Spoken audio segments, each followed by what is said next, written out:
Boa noite a todos.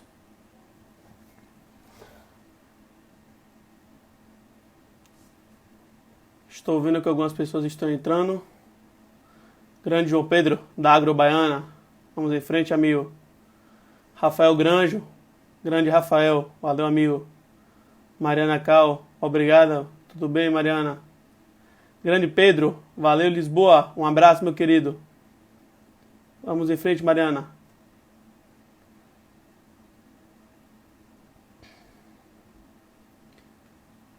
Amigos, obrigado pela presença hoje. Valeu, amigo. Muito obrigado, Savinho. Fico feliz. Obrigado pela presença hoje. Estamos dando continuidade ao nosso projeto de lives, bate-papo com o Dudu. Estou vendo que entrou Lucas Pazelli também aí, grande amigo. Vitor Andrade, grande figura, meu amigo. Pedro Menezes. Vamos em frente.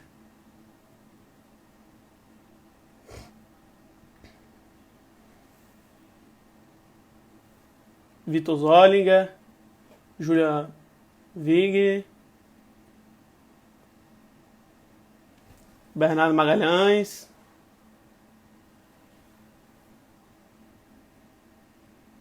E vamos em frente, né, turma?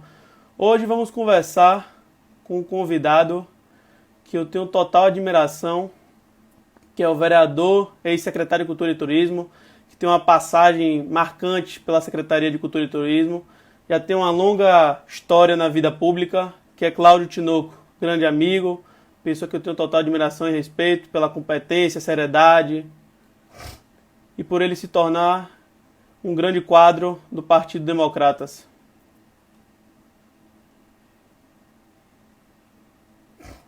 Estamos aqui aguardando que ele entre para darmos início ao nosso bate-papo.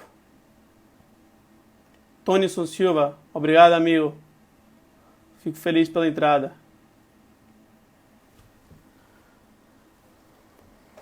Ronaldo Sampaio, grande Rony, valeu, meu querido. Valeu pela presença. Vitória Goulart, obrigado, Vitória.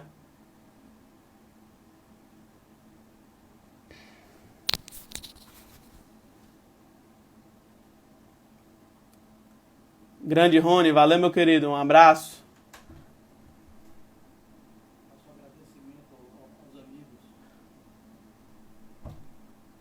Gostaria de agradecer também a todos os amigos que estão sempre em contato comigo, falando, dando positividade e sempre me acompanhando aqui nesse projeto. Porque esse projeto sempre foi idealizado por mim e eu sempre quis aproveitar o máximo de pessoas do meu convívio social para divulgarem, apresentarem esse projeto. E todos eles que me acompanham, que me seguem hoje nas redes sociais, estão contribuindo com a forma de falar, com a forma de divulgar. Eu fico muito feliz, fico muito honrado com a presença de todos vocês. Grande Marcos Cal, Pedro Pastore, valeu, meus amigos. Fico muito feliz com a participação de todos vocês, fico muito feliz. Paulo Valente, grande Paulinho.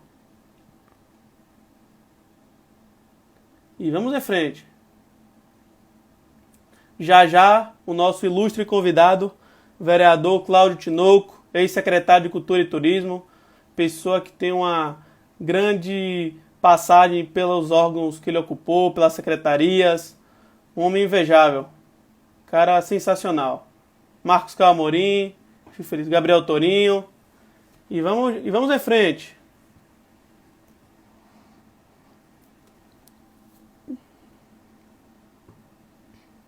Grande Marcos Cal, presidente do Clube Espanhol, faz uma bela gestão à frente da presidência lá.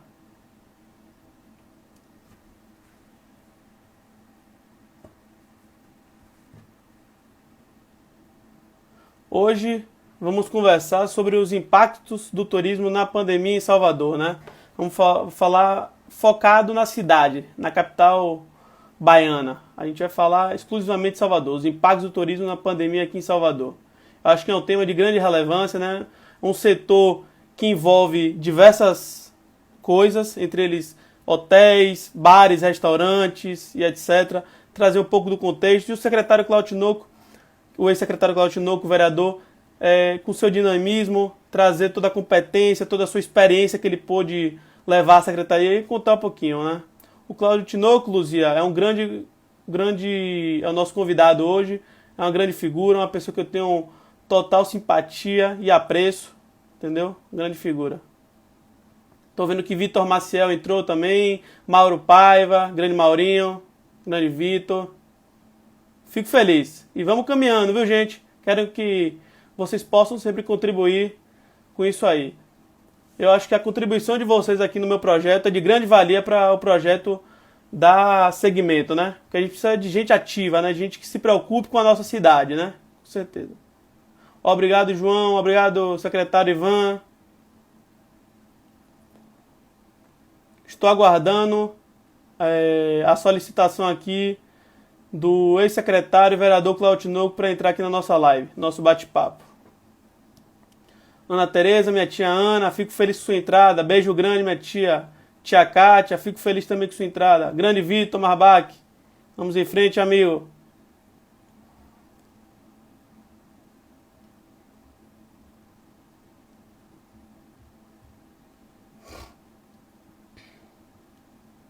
Hoje o bate-papo será com nada mais nada menos do que Cláudio Tinoco, ex-secretário de Cultura e Turismo da Prefeitura Municipal de Salvador, vereador por Salvador, presidente da Comissão de Desenvolvimento Econômico e Turismo na Câmara Municipal de Salvador, realizou uma grande gestão à frente da Secretaria de Cultura e Turismo e hoje é um grande parlamentar, um grande edil, uma pessoa que eu tenho total admiração.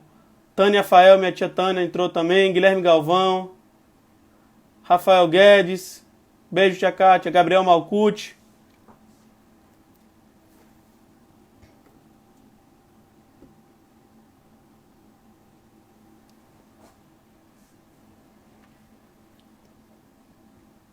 Gabriel Assis, Gabriel Almeida. E vamos em frente. Catarina Leite. E vamos que vamos. Maria Clara Gonzalez. Tudo bem, Mary?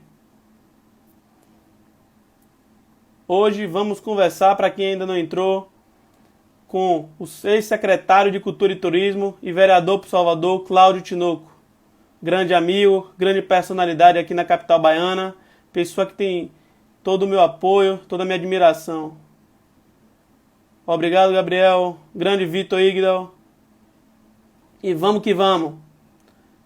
Estou repetindo porque as pessoas vão entrando, então eu vou falando com quem a gente vai falar, né? É importante isso. Até para as pessoas que estão entrando saber quem vai ser o convidado, né? Gabriel Agareno, Renato Calado. Hoje uma pauta de grande relevância, os impactos no setor do turismo no ambiente da pandemia aqui em Salvador. Eu acho que é importante a gente trazer esse tema para aqui, para esse bate-papo.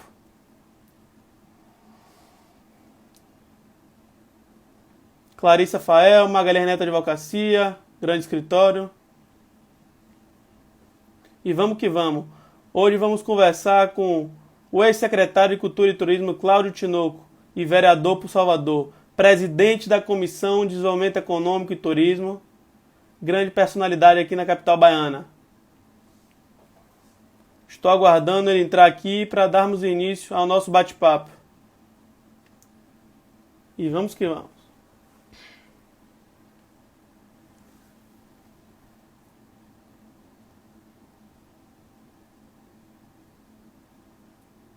Estou aguardando o convite aqui, a solicitação para todos. Cláudio entrou, estou vendo que nosso convidado entrou. Peço a ele que possa solicitar aqui para eu já colocar ele aqui na live. Estamos aguardando a conexão aqui para dar entrada. Grande Cláudio, tudo bem, amigo vereador? Como vão as coisas? Tudo bem, Dudu? É Tá minha uma conseguindo me grande ver bastante? Tá conseguindo me ver aqui bem? bem, sim. Fico feliz com o seu aceito do convite, viu, Cláudio? Você que para mim é uma grande inspiração aqui na capital baiana, um grande vereador, foi um grande secretário desde a época de Paulo Souto de infraestrutura, né, Cláudio? E aí depois Verdade. passou por algumas secretarias e hoje é o ex-secretário de Cultura e Turismo da cidade aqui, fez um papel importantíssimo nos carnavais de Salvador e trouxe com certeza, a sua seriedade, a sua competência, seu dinamismo à frente da secretaria. Você é um grande quadro democratas, é uma fonte de inspiração para todos os jovens que nos acompanham hoje nessa live, Cláudio. Tudo Olha, bem? tudo bem, Dudu, muito obrigado. Eu quero, evidentemente, associar também aqui os meus seguidores aos seus seguidores e que a gente possa, com isso aqui, ter um papo bem aberto, franco, sobre a pauta aberta. Mas antes de qualquer coisa, desde que nós anunciávamos a nossa participação nessa live contigo, conversando um pouco nesse papo com o Dudu, eu que acompanhei algumas das suas lives anteriores, infelizmente não tive a oportunidade de acompanhar ao vivo a participação do ex-deputado federal e ex-prefeito do Rio de Janeiro, Eduardo Paes. Lembro exatamente das declarações de ACM Neto, evidenciando as qualidades e as virtudes de Eduardo Paes no Congresso Nacional e projetando ele como um grande prefeito do Rio de Janeiro. E, de fato, ele faz muita falta à capital carioca nesse momento. E é claro que esses seus convidados que me antecederam demonstram a força que tem as suas articulações, as suas relações. E em uma das postagens de hoje, um seguidor meu disse, mas quem é Dudu? Eu vi. Então eu quero também trazer aos meus seguidores essa relação, essa referência. Eu que conheci você muito jovem, você é contemporâneo dos meus filhos, sobretudo de Gabriel, que estudaram juntos lá no módulo, tanto Criarte quanto no módulo na Pituba. E desde cedo eu percebi a sua vocação para a vida pública, né, para o ativismo político, para a militância e, acima de tudo, a sua capacidade realmente muito pessoal de compreender os assuntos que muitas vezes estão, de certa forma, distantes do olhar dos jovens, mas você sempre esteve muito atento a tudo isso. É claro que, assim como eu, apesar de nós termos o DNA no sangue da vocação política familiar, a gente reconhece, né, em você eu diria, a sua identidade, o seu protagonismo pessoal, e vamos começar a conversar logo. Fica aí aberto as suas questões e a participação também dos seguidores, mas eu quero dizer que você tem todas as condições, tão jovem, de estar no meu lugar como vereador dessa cidade. E eu tenho certeza aí que o futuro é promissor para você, e eu quero ainda ter vigor político para poder acompanhar a sua trajetória na vida pública, meu amigo. Fico muito honrado, vereador. Eu sei que você, como grande parlamentar, como grande amigo do meu pai, do meu tio, sempre se preocupou nos momentos de me dar conselho, sempre falou, Dudu, eu acho que você está indo por esse caminho, mas eu acho que você também deve seguir outros caminhos, eu acho que você deve sempre manter a seriedade, a compostura. Você sempre me ensinou muito, Cláudio. Eu fui colega de seu filho no módulo e eu pude aprender muito com você logo cedo. Nunca me esqueço de um encontro numa pizzaria onde a gente pôde bater muito papo, na pizzaria da Chapada, onde você conversou muito comigo, conseguiu dialogar.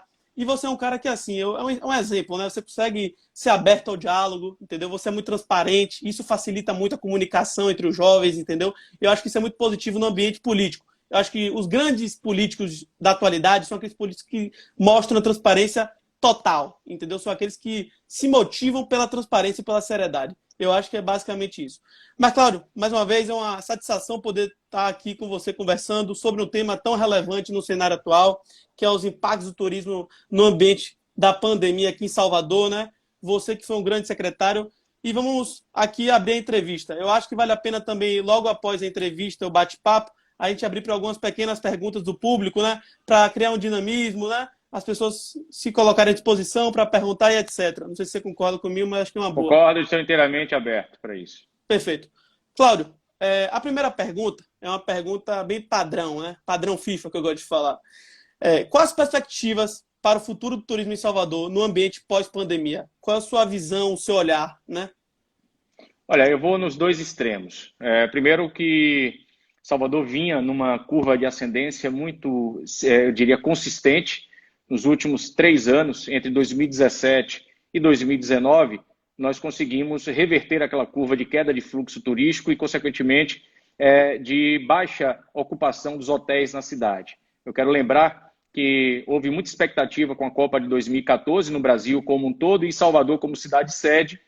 Muitos apontavam que a Copa do Mundo seria uma grande oportunidade para a nossa capital. E o que nós assistimos, na verdade, não foi isso. né? Se criou muitas expectativas, se criaram muitas expectativas, mas depois de 2014, a curva de fluxo turístico, ou seja, o número de visitantes da cidade começou a cair. E a gente assistiu uma série de fechamentos de hotéis na cidade.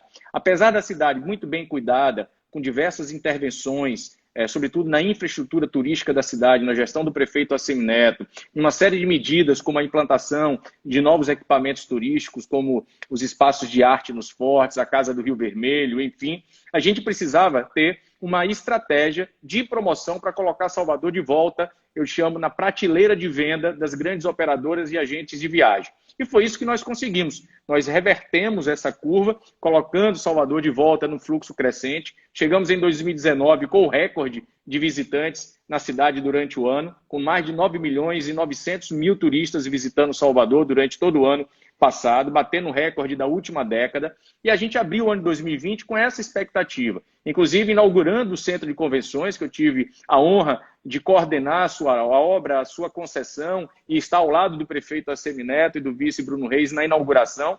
E isso tudo era, eu diria assim, o apontamento para dias ainda muito melhores para o turismo da cidade. A pandemia chega, então nós tivemos, logicamente, aí o efeito que ocorreu em todo o mundo, o turismo sendo o primeiro setor a ser afetado, o primeiro vetor a ser afetado, e deve ser também o último a sair desta crise toda com a reabertura.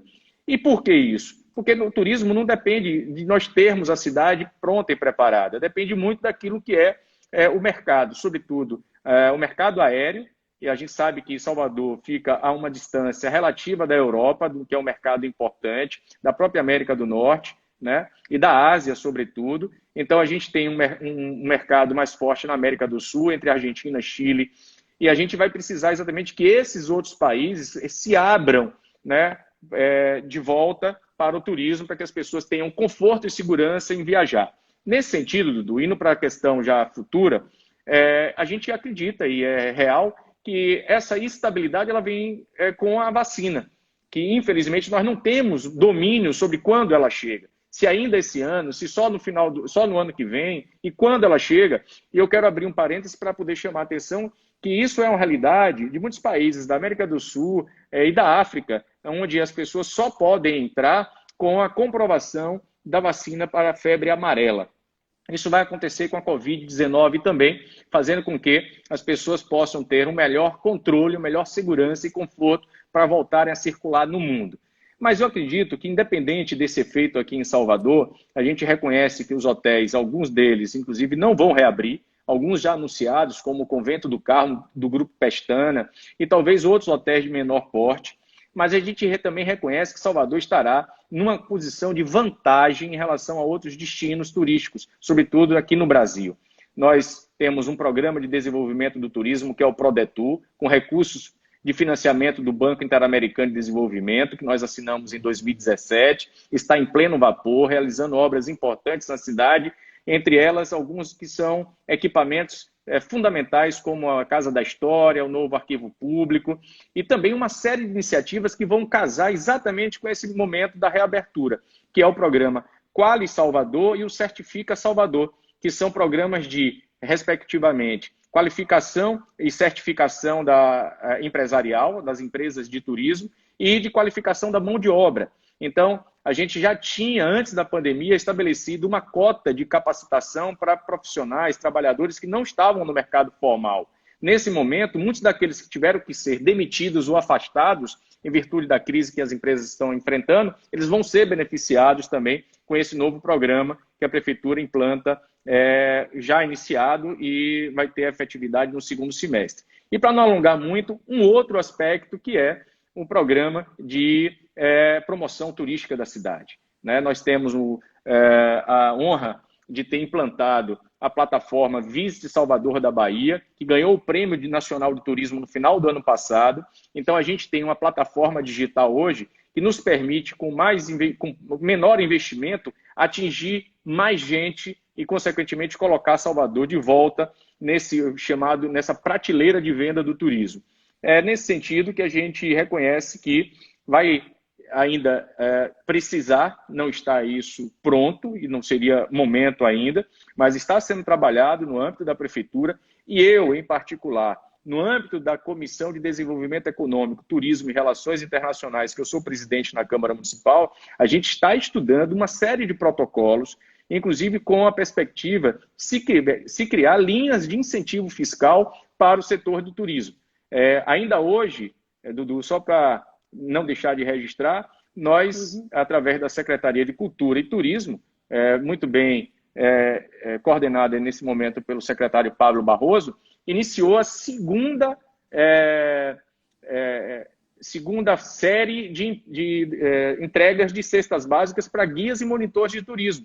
A pandemia gerou realmente uma necessidade de um colchão de assistência social, inclusive para alguns profissionais de turismo que estão em condições mais vulneráveis. Então, os guias estão sendo contemplados. É muito provável que a gente chegue junto, por exemplo, a comerciantes do mercado modelo, que estão há 3 meses paralisados e vão sofrer muito, porque eles são beneficiados pela estação dos cruzeiros marítimos, que chegam aqui no final de outubro e ficam até março, quase 6 meses, o turista descendo diretamente do terminal de cruzeiros, terminal de passageiros e visitando o mercado modelo. Nesse próximo verão, nessa próxima autoestação, é muito provável que a gente não tenha nenhum navio circulando na costa brasileira, em virtude de todas as consequências que a pandemia trouxe. Então, eu repito, nós estávamos muito bem e estamos prontos, precisamos e temos algumas medidas e ações também em andamento que vão servir para essa retomada,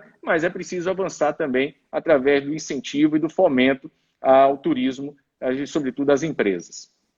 Não tenho a menor dúvida, Cláudio. Eu acho que Salvador é destaque, é um canteiro de obras, né? Eu brinco, é um canteiro de obras, porque Salvador se tornou a cidade que mais faz obras em todo o país. E o Prodetur, como você citou, é um grande programa para ampliar o setor turístico em todo sentido aqui na capital baiana. Cláudio, uma pergunta aqui também que eu acho que é de grande importância. O que é que você considera como o seu maior desafio à frente da Secretaria de Cultura e Turismo da Prefeitura Municipal de Salvador? Como é? Qual foi o seu maior desafio na Secretaria Municipal de Cultura e Turismo de Salvador? Olha, Dudu, o maior desafio foi superar expectativas. Eu entrei no segundo período do governo do prefeito Assemineto, ou seja, no segundo governo dele. Ele que fez um primeiro governo muito bem avaliado, tanto é que levou ele a ter 74% dos votos do eleitorado de Salvador em 2016, fruto exatamente desse bom trabalho realizado. Nós tivemos alguns antecessores, como Guilherme Bellintani, Érico Mendonça, que são pessoas qualificadíssimas, né? Que foi uma revelação na gestão do prefeito Assemineto, nosso querido amigo Bellintani, e Érico Mendonça, com uma extraordinária experiência na área do turismo, inclusive no âmbito estadual, na Bahia Tursa. Então, o trabalho foi bem feito. Só que Neto usou o seu primeiro governo para arrumar a casa, para adquirir uma capacidade de investimento, visando exatamente requalificar a cidade. Muito já foi feito nos seus primeiros 4 anos, mas a gente tinha, eu diria, uma grande âncora, que era o Prodetur. Então, o Programa de Desenvolvimento do Turismo, financiado pelo BID, foi o primeiro contrato de operação de crédito firmado por um município brasileiro com um banco internacional. Esse marco é um marco fundamental e foi o primeiro financiamento internacional adquirido pela Prefeitura de Salvador nos seus 470 anos. Então, eu diria, a gestão do Prodetur era um grande desafio dentro do conjunto geral. E eu acho que a gente teve uma felicidade em conduzir bem o programa, um programa que transformou a Secretaria de Cultura e Turismo em uma Secretaria de Obras. Foi através do programa que nós executamos, e estamos, quando eu falo estamos, é porque eu me associo a essas intervenções. Na verdade, eu já estou desligado da Secretaria, né, exercendo o meu mandato, mas eu me associo. Então, a obra de requalificação da Avenida 7, Praça Castro Alves, a obra que eu já citado aqui de restauro da Casa da História e o novo Arquivo Público Municipal, e a obra de requalificação de Estela Maris, que foi iniciada também no último mês. Então, transformar uma secretaria que tinha essencialmente a função de promover a cidade, né, de criar um ambiente de eventos, de negócios associadas ao turismo, ligado ao trade, passar a ser uma secretaria também de obras, sem perder de vista uma das obras mais importantes, com investimento de 130 milhões, que foi a obra do Centro de Convenções. Então, esse foi o maior desafio. É claro que Neto, quando me convidou, ele me colocou todo esse cenário pela frente, e ele fez o convite confiando também, não só na minha lealdade, mas na minha capacidade também de trabalho. Ele que acompanhou um pouco a minha trajetória, ou bastante, pelo menos na Secretaria de Educação do Estado, e eu fui também secretário de Infraestrutura do governador Paulo Souto.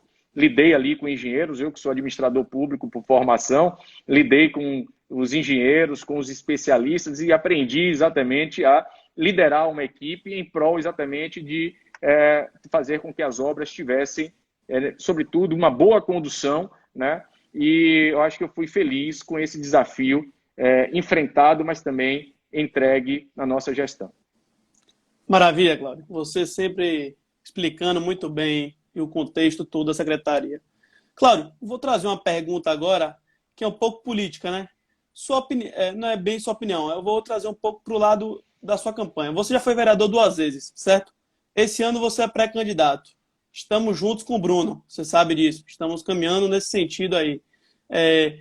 Qual é a sua opinião sobre o calendário eleitoral? Você acha que vai ter adiamento das eleições? Você acha que vai permanecer a mesma data? Queria ouvir sua opinião. Olha, Dudu, eu estou no meu 2º mandato de vereador, me elegi em 2012 e me reelegi entre os 10 mais votados em 2016, com uma votação bastante significativa, tive mais de 12.300 votos. Acho que essa superação, inclusive surpreendendo a muitas pessoas, foi fruto do trabalho bem realizado no primeiro mandato. Primeiro mandato em que não só eu cumpri com o meu papel de obrigação, né, eu fui 100% de presença em todas as sessões ordinárias, presidi a Comissão de Orçamento, Finanças e Fiscalização, discutimos o orçamento, realizamos uma série de audiências públicas, encampei algumas bandeiras importantes, como a regulamentação da atividade de mototaxistas, a atividade de guias de turismo, né? Fui autor da lei de transparência nas obras públicas. Eu fico muito feliz de ver o Ministério Público da Bahia notificar a Prefeitura de Salvador, a prefeitura que eu pertenço, me considero uma pessoa não só de associação política e de amizade com o prefeito Assemineto, como fiz parte durante 3 anos e 3 meses. E nesse momento eu me sinto presente na administração, que é uma administração séria, né, comprometida, e a minha lei de transparência nas obras públicas passou a ser uma referência utilizada pelo Ministério Público para cobrar a transparência. Eu assisti muitas obras ter início, meio e não ter fim. Então, acho que esse mandato, primeiro, foi muito, importante para o resultado de 2016. Mas eu já perdi a eleição, né? A minha primeira eleição em 2008, apesar de eu ter tido mais votos do que 6 vereadores que se elegeram, o coeficiente eleitoral no meu partido não me deu a vaga e eu fiquei na primeira suplência. Por isso mesmo, estou relendo este livro aqui, ó, do meu amigo professor Rodrigo Santos, que se chama Como Perder uma Eleição. Então, o Rodrigo acaba trazendo aqui uma série de, eu diria, nuances daquilo que você não deve fazer. E não é só você, não, é sua equipe, né? As lideranças que lhe acompanham, os multiplicadores, os segmentos que representam. Então, eu sou um estudioso eleitoral, né? Fazendo cálculos, fazendo uma avaliação de cenário. Aprendi isso com Heraldo Tinoco. Graças a Deus, eu tive a oportunidade de conviver com algumas pessoas mais experientes, observando algumas não com tanta intimidade, mas figuras como Jutaí Magalhães, com tantos outros que são referências realmente de políticos sérios, né, honrados, que nunca se envolveram em nada que desabone o seu acompanhamento e a sua associação. Bem, o calendário que está, é claro que está tendo novidade a cada momento em virtude da pandemia. Inclusive hoje está circulando notícias, Dudu, por alguns senadores, alguns deputados do Congresso, sobre uma reunião que teria ocorrido no TSE, com a presença de líderes do Congresso Nacional. Dizem as notícias que, inclusive, com a presença de Rodrigo Maia e de Davi Alcolumbre, estabelecendo um entendimento para que as eleições sejam adiadas do dia 4 de outubro para 15 de novembro, o primeiro turno, e o segundo turno podendo ocorrer nas cidades que ocorram 29 de novembro. A minha cabeça está voltada muito para uma questão pragmática, né? A minha cabeça e a minha equipe, as pessoas com quem eu trabalho e atuo, eu estou mobilizando para 4 de outubro. Primeiro, porque eu acho que é essencial que a gente passe por essa prova de democracia. Acho que o Brasil passa um momento hoje muito delicado, né, das bases democráticas, né, e as eleições de 2020 são fundamentais para a gente quebrar, inclusive, qualquer perspectiva que se tenha de poder estabelecer uma ditadura nesse país, né, estabelecer, eu diria, o fechamento de instituições democráticas que nós temos no país, e nada melhor do que o eleitor indo com sua consciência, com a sua liberdade às urnas, eleger os seus prefeitos, vice-prefeitos e vereadores. Então, independente de qual seja o resultado, ganhe ou perca, mas é importante que o eleitor exerça esse papel fundamental, né, da democracia. Então, se for em 4 de outubro, será 4 de outubro. Se for 15 de novembro, será 15 de novembro. A gente adia um pouco. É claro que é importante se ter algum tempo para que os cerca de 450 mil candidatos a vereador no Brasil possam interagir com o eleitorado. É muito ruim uma eleição em que não haja os instrumentos adequados para se fazer campanha, para se colocar as suas ideias, o seu pensamento, as suas bandeiras, interagindo com o eleitor para ele fazer a escolha livre do seu voto. Maravilha, Cláudio. Fico feliz aí pelo breve relato sobre aquela questão do calendário das eleições, que é de grande importância, que todo mundo está querendo saber, todo mundo está querendo entender como é que vai ficar essa história, né? Cláudio, mais uma pergunta, acho que é bem otimista, né? E eu acho que a gente precisa ter essa clareza, ainda mais que a gente está na eleição municipal de prefeito, e eu preciso entender, sua opinião, quais são as principais diretrizes que devem ser priorizadas pelo futuro prefeito da capital baiana? Quais são as principais diretrizes que o futuro prefeito da capital baiana, com fé em Deus, nosso Bruno será eleito, e a gente vai brigar para isso, para conseguir essa vitória, mas quero ouvir sua opinião. Olha, eu estou tentando ler aqui e peço desculpas a quem eu não pude ainda cumprimentar, e Dudu vai abrir também algumas perguntas ao final, mas eu quero aqui dar um grande abraço para esse amigo Adonias Neto, Netão, ele que deve ser candidato aí ele é pré-candidato e deverá ser candidato em Lauro de Freitas, pelo PSDB. Grande amigo também, pelo PSDB, vereador Lauro de Freitas, grande amigo, pelo gosto seu muito partido dele. Aí, e desejo, e tenho a certeza, Netão, que pelo menos tem aí alguns familiares e amigos em Lauro de Freitas que já estão aguardando só receber o santinho para cravar nas urnas aí Adonias Neto. Mas, Dudu, eu acho que tem um grande desafio em Salvador, né? Neto, de certa forma, enfrentou esse desafio de uma forma bastante, eu diria, objetiva.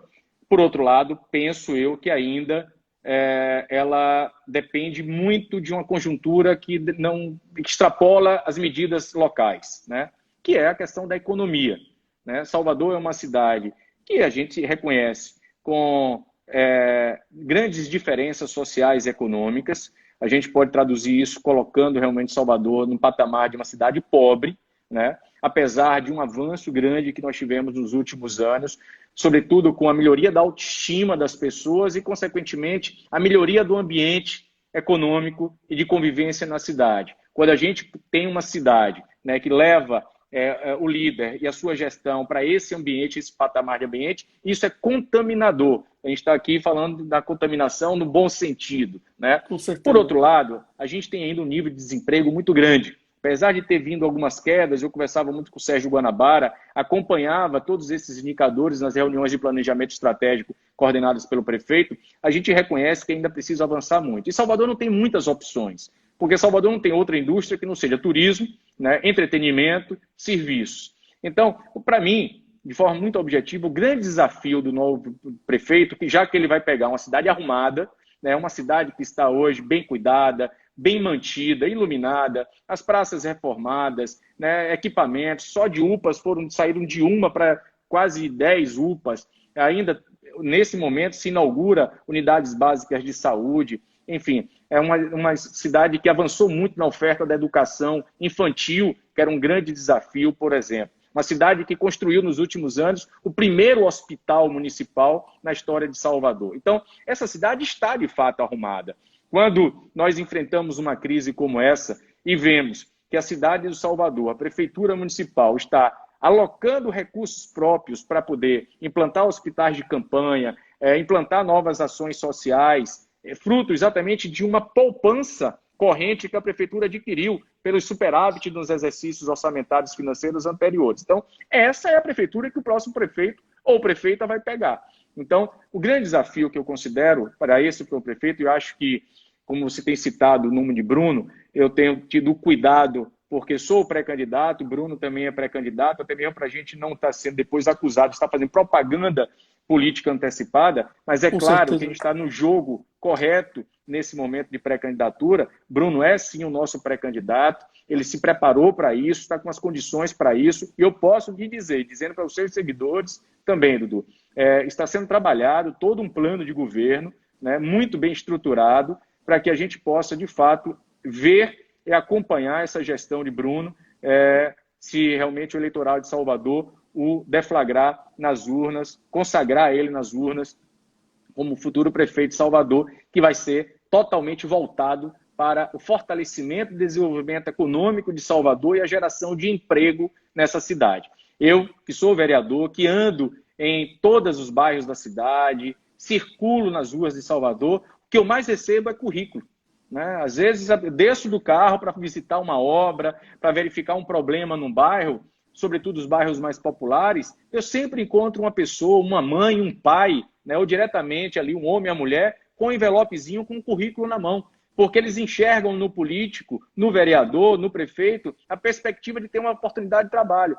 O grande desafio do próximo prefeito de Salvador é gerar emprego nessa cidade, fortalecendo a economia, fazendo rodar, inclusive a construção civil. O setor imobiliário ele precisa retomar, eu diria, momentos muito promissores que já viveu Salvador, enfrentando aí exatamente esse desafio junto com o poder público.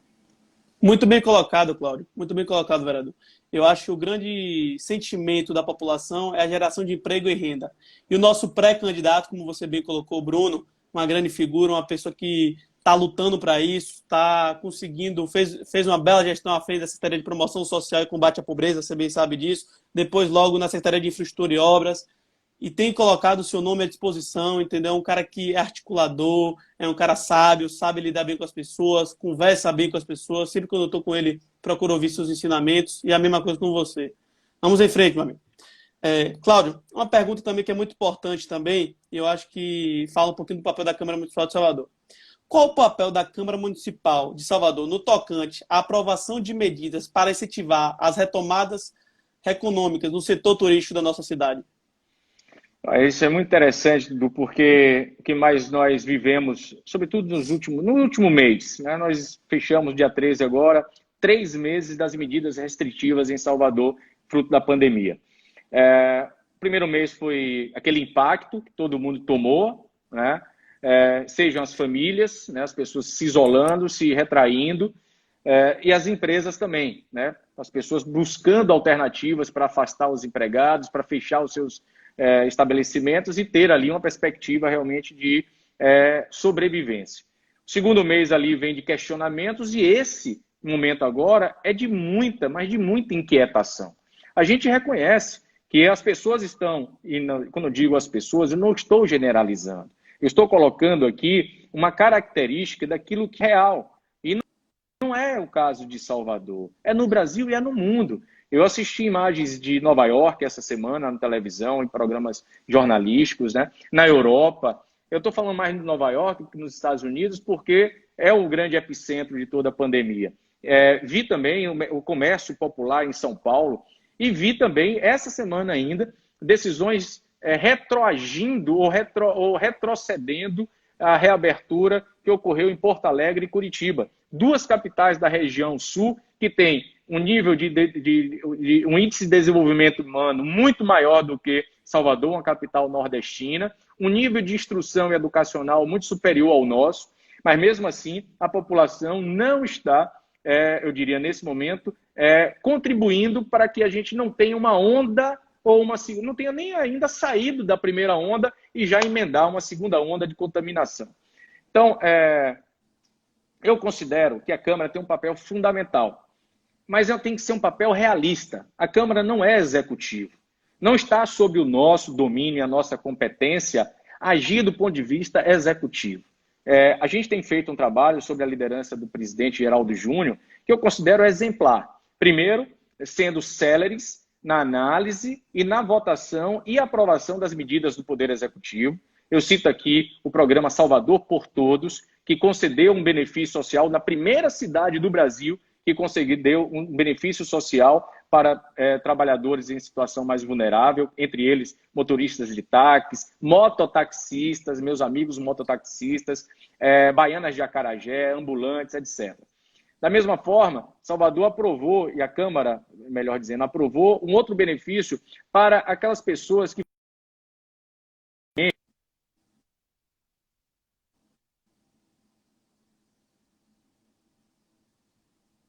Estamos tendo um problema de conexão aqui, turma.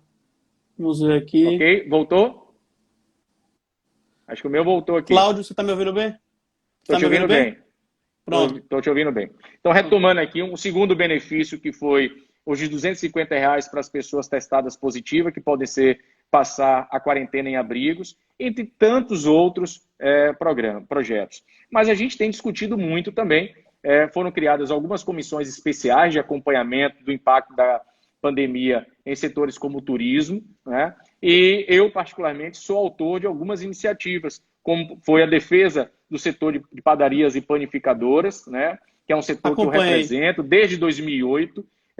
Busquei e mediei reuniões com o prefeito e sindicatos e associações, entramos no entendimento e conseguimos vencer a incorporação de padarias e panificadoras nas atividades essenciais, mesmo nos bairros onde estão havendo os bloqueios e maiores restrições.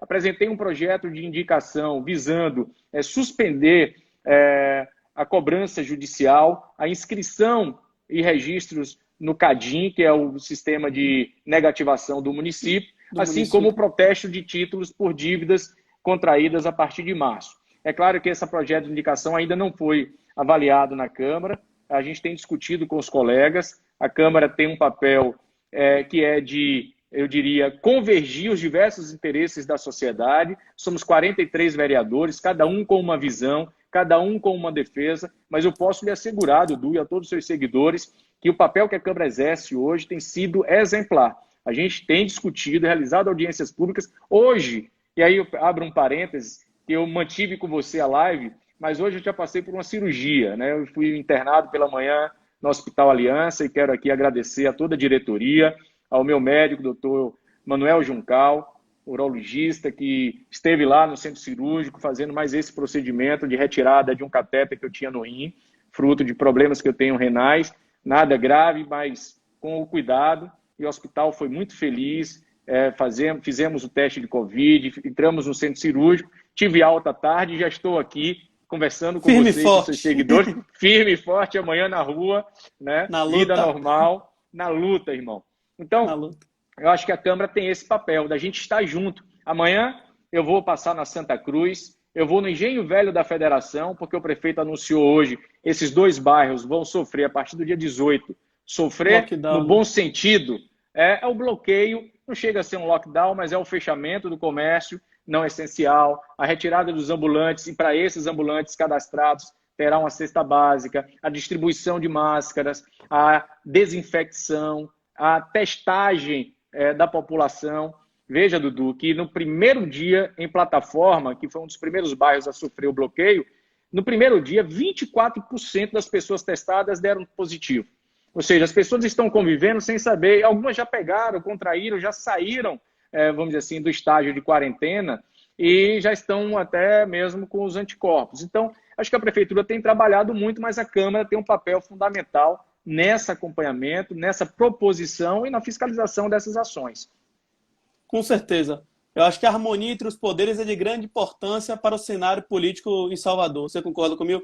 Eu acho que a independência entre os poderes, o executivo e o legislativo, e assim, sintonizados, buscando a melhoria da sociedade civil, é de grande importância. O nosso presidente Geraldo Júnior e o prefeito Assemineto sobre liderando as duas casas, eu acho que é de grande importância, entendeu, Cláudio? Acho que é de grande valia. Olha, e você se refere nos dois sentidos, né? Nos dois pilares, né? Perfeito. Integração e independência. Independência, exatamente. Eu É citei os claro, dois, né? perfeito. E o nosso papel, muitas vezes, é de enfrentamento. Olha que Claro. eu tenho uma amizade de 21 anos com o prefeito Assemineto, ele é meu líder político, eu estou no partido com ele há 19 anos, estivemos juntos na primeira eleição que perdemos juntos em 2008, graças a Deus vencemos as duas seguintes, né? Essa vai ser a minha primeira eleição que eu não tenho um neto junto comigo na eleição diretamente, mas vou com o Bruno na mesma pegada. Mas veja você, com tudo isso, eu devo ter a liberdade, como vereador, de procurar o prefeito ou me dirigir ao vice-prefeito e defender algumas bandeiras. E eles têm a capacidade e a compreensão de que eu represento segmentos. Eu vejo hoje em alguns grupos, Dudu, de WhatsApp, por exemplo, alguns empresários, alguns comerciantes tratando muitas vezes, e são amigos, pessoas da minha referência, como às vezes a gente encontra no grupo de amigos ou até familiar, tratando as coisas desprovida muitas vezes de uma compreensão geral e de coletividade. Ora, não sou eu que vou convencer cada um individualmente, muito menos questionar as suas posturas. O que eu quero é respeito, o que eu quero é que as pessoas se coloquem no lugar de cada um. Então, liderar uma cidade de 3 milhões de habitantes, é uma capital nordestina, com grandes diferenças sociais e econômicas que nós temos, é de muita responsabilidade. E as decisões, muitas vezes, não poderão ser de consenso, e sim de convergência para aquilo que é mais importante. Então, a gente tem que ter esse papel de integração, de independência, oferecendo aí uma possibilidade de que a Câmara seja um verdadeiro colchão entre o Poder Executivo e a sociedade. Então, Com acho que é certeza. esse um papel fundamental que encontram em mim, né, com esse perfil de ter alguma capacidade de compreender os problemas, de encaminhar também a defesa daquilo que eu compreendo também como legítimo. Cláudio, estamos chegando aqui no tempo, certo? Vamos abrir aqui para algumas perguntas, né? Duas ou uma pergunta. Você prefere duas, três perguntas? Eu acho que duas O perguntas é de bom tempo, tamanho. administre o tempo, porque eu não estou tendo aqui nenhum acesso assim, ao tempo, para É, você não perder então vamos fazer o a seguinte. sua Pessoal, postagem. estou aqui. Eu queria falar com vocês aqui para quem puder mandar algum tipo de pergunta, alguma sugestão aqui para o vereador, que seja de grande importância aqui para todos conversarem. Quero aproveitar enquanto alguém pode encaminhar uma pergunta aí. Eu vi aqui Mônica Galas cumprimentando. Um grande abraço, Mônica. Fiquei sentido aí com algumas notícias que Arthur passou sobre o empreendimento de vocês. Espero que, se for reversível e no momento certo, vocês consigam retomar aquilo que é um grande case de sucesso na nossa cidade. Vi aqui também algumas lideranças, como o NEM, como o Bondan. Bondan fala aqui já do meu terceiro mandato. Calma, vamos passar primeiro pela eleição. Eu já estou vacinado com a perda de eleição, então o que vale é voto na urna e a apuração depois. Cláudio, já tem uma pergunta aqui de grande relevância. Qual é a previsão de ter ou não carnaval em Salvador em 2021? Sua opinião, sua análise? Olha, a minha opinião é a seguinte: acho que é cedo para qualquer pessoa apontar ter ou não ter o carnaval. Até mesmo porque a gente tem que ter responsabilidade com essa grande indústria que a Bahia constituiu, fruto exatamente da capacidade criativa do nosso povo. E isso mistura desde os grandes artistas aos músicos mais, eu diria, emergentes que nós podemos ter na cidade, desde o grupo que sai de um bairro popular, de um engenho velho da Federação ou do Nordeste de Amaralina e consegue ascender na sua vida profissional através da música, através de toda essa economia criativa que representa. Além de uma outra indústria também, que é a indústria do entretenimento, que só a Bahia tem, né? Sejam os donos de bloco, sejam os camarotes, sejam os trios elétricos, as estruturas de montagem tubular, as grandes empresas de sonorização. Ora, quando a gente chega no Brasil para fazer um show de Ivete Sangalo, as pessoas sabem que ali tem um Luzbel, que é um baiano, que tem os melhores equipamentos de iluminação, que tem o João Américo, que é um dos melhores equipamentos, um dos melhores especialistas em áudio, por exemplo, no nosso país. Então, a gente tem que ter atenção com essa indústria. O carnaval ele é planejado desde a quarta-feira de cinzas para acontecer um ano depois. E muitas dessas empresas, desses negócios, e repito, não estou falando aqui dos grandes artistas só, não, dos grandes blocos, da Central do Carnaval, que começa a vender o camaleão já na quarta-feira de cinzas. Eu estou falando aqui das transformistas de Pernambués, né? Das cuviteiras da Liberdade, né? Das exclusivas dos barris, ou seja, de diversos carnavalescos, do Carnaval do Nordeste de Amaralina, que tem mais de 50 blocos. Então, eu acho que é muito prematuro a gente apontar. Agora, o que eu posso lhe dizer sobre cenário? De fato, o Carnaval, dadas as características atuais de ser um grande evento internacional, que traz mais de 700, 750 mil pessoas de fora da cidade, muitos do exterior, não vai acontecer em 2021 como ele é. Então, ou ele vai ter que ser adiado realmente, e eu faço aqui, inclusive, uma defesa, se essa for a decisão a ser tomada pela Prefeitura de Salvador, pelo prefeito, pelo governador, por todos aqueles que dependem, logicamente, de discutir com toda essa, eu diria, todos esses atores, inclusive o próprio Conselho Municipal do Carnaval e Festas Populares. A gente pode fazer em 2021. Assim como a gente está adiando aí, se é que vai adiar as eleições, se é que não vai ter Réveillon, vamos ver o que é que pode ser feito. A gente sempre buscou fazer um carnaval fora de época em Salvador, Dudu. A gente discutiu muito, eu, o prefeito ACM Neto, com a turma do carnaval, os artistas, inclusive, e uma das datas que a gente sempre buscou era o mês de outubro, porque tem a Semana do Saco Cheio no Sul e Sudeste, que muitos universitários, inclusive, viajam. Os mineiros vão para a região toda de Porto Seguro nesse período, do extremo sul. Então, assim, eu estarei na linha de frente dessa discussão, até mesmo porque passei nos últimos 12 anos, passei 8 anos à frente do Carnaval como gestor ali, né, atuando em determinado momento. Então, tenho isso como, eu diria, uma especialidade, algo que eu gosto de discutir. Então, quem sabe, a gente pode ter aí um carnaval fora de época, se é que ele precisará ser adiado. Eu acho que é fundamental realmente o avanço das vacinas, e a gente tem ouvido aí uma série de notícias novas sobre prazos que antecedem, inclusive, fevereiro de 2021. Agradeço também aqui a participação na live de Roberto Duran, presidente da Salvador Destination, um grande amigo, um grande tio, que sempre me dá bons conselhos. Você conhece muito, doutor Cláudio. É verdade. Um grande abraço. Roberto é uma grande personalidade aqui do turismo baiano, você sabe disso. É verdade, é verdade. Um grande amigo também, que a gente tem aprendido muito juntos. Eu quero aqui transmitir o abraço, assim como vejo aqui Sérgio Vilalva também. Agradecer a Vilalva por toda a atenção aí com a gente nos últimos dias e a todos que estão acompanhando. Cláudio, uma última pergunta para a gente encerrar aqui nosso bate-papo, que eu acho que é de grande relevância também. Quais serão as medidas de segurança que serão aplicadas na abertura de hotéis e pousadas? É uma pergunta que todo mundo está querendo fazer, né? Então aí, eu acho que fica a seu critério. Tá. Olha, eu até citei aqui na nossa live, Dudu, um projeto que nós desenvolvemos que é o Qualifica Salvador, o Qualitur, melhor dizendo, o Quali Salvador. Ele é uma derivação do Qualitur, que foi implantado na Baía Tussa, que é voltou aí? Que é um programa de certificação de empresas de turismo. Voltou porque a internet caiu aqui. Pronto. Então, eu acho que esse programa de certificação ele vai ser fundamental, que é basicamente um selo, é um certificado para os hotéis em todas as suas categorias, hotéis, hostels, pousadas, enfim, resorts.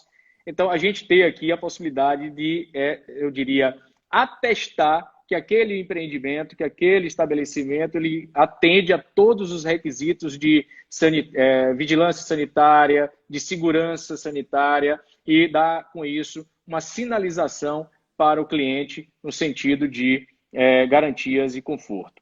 É claro que a gente avançou muito, inclusive aqui com os hotéis de Salvador, com a implantação do POP, Programa de Otimização de Performance. Essa foi a iniciativa da nossa gestão na Secretaria de Cultura e Turismo, que eu divido com o meu diretor, Antônio Barreto Júnior, e toda a minha equipe, E nós trouxemos uma empresa espanhola que tem uma ferramenta que faz a leitura semântica das resenhas que as pessoas fazem nas plataformas digitais sobre os hotéis. E com isso nós classificamos os hotéis pela qualidade dos clientes em referência a esses estabelecimentos.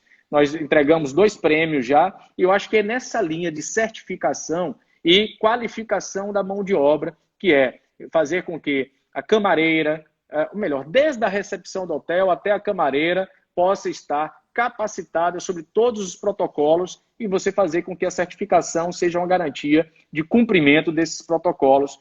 E, é claro, por último, incentivo. Nós aprovamos no final de 2019 um projeto que eu batalhei muito desde 2013 com Paulo Galdense, que foi o Proturismo, que foi a concessão de 40% de desconto no IPTU dos hotéis de Salvador. Só esse ano, Dudu, 2020, 52 hotéis aderiram ao Proturismo. E o prefeito Assemineto firmou um compromisso com a gente, com o trade, está aí Roberto Duran e todos os outros, Silvio Pessoa, Lemos, Luciano Lopes, a possibilidade, a Ângela Carvalho, da BAV, de estender esse benefício para as outras empresas de turismo também. Cláudio, rapaz, não poderia deixar desse agradecimento final. Você, mais uma vez, já sabia que isso ia acontecer, deu um show de bola na sua atuação como entrevistado hoje, Cláudio. Pôde esclarecer todas as dúvidas, todos os anseios, todas as preocupações das pessoas que nos acompanharam e que nos acompanham até o momento. Agradeço imensamente a sua disponibilidade, a sua vontade de conversar comigo, entendeu? Você sempre foi uma referência para mim aqui em Salvador e na Bahia, como gestor, como parlamentar, entendeu? Acho que é de grande valia ter um Cláudio Tinoco na nossa vida, entendeu? Porque ele representa, sim, a cidade do Salvador. Muito obrigado, Cláudio. Obrigado, Dudu. Essas palavras finais acabam trazendo emoção para a gente. Eu sou fruto exatamente da observação que tive dentro de casa de um grande político federal do Tinoco, mas eu era sobrinho dele, muitas pessoas confundem, e eu tenho certeza que não foi por ser sobrinho dele que hoje eu sou vereador da cidade, e sim por eu ter observado nele os bons valores, os princípios, que eu tenho certeza que você segue também nas referências, não só com o Jutaí, mas com seu pai, com o Jurinho, esse grande amigo meu. Eu quero dizer a você, mais uma vez, você é referência realmente como um jovem, e eu sei que você é tão jovem, que eu lhe conheço há muito tempo, talvez aparente pela sua postura aqui, mais idade, mas você é muito jovem realmente, por isso mesmo, seu futuro é muito promissor. Muito obrigado. Hoje eu fui convidado, quem sabe algum dia desse aí eu lhe convido para retribuir também essa live, para a gente conversar mais, porque foi não qualidades minhas como entrevistado, mas o entrevistador também deu show aí. Valeu, obrigado a todos que acompanharam. Depois a gente entra em contato com vocês, Clarissa, enfim, vi muitas pessoas legais aqui participando com a gente dessa conversa. Valeu. Valeu, Cláudio. Valeu, um abraço, vereador. Vamos em frente. Tchau, turma. Muito obrigado por todos aí. Um abraço.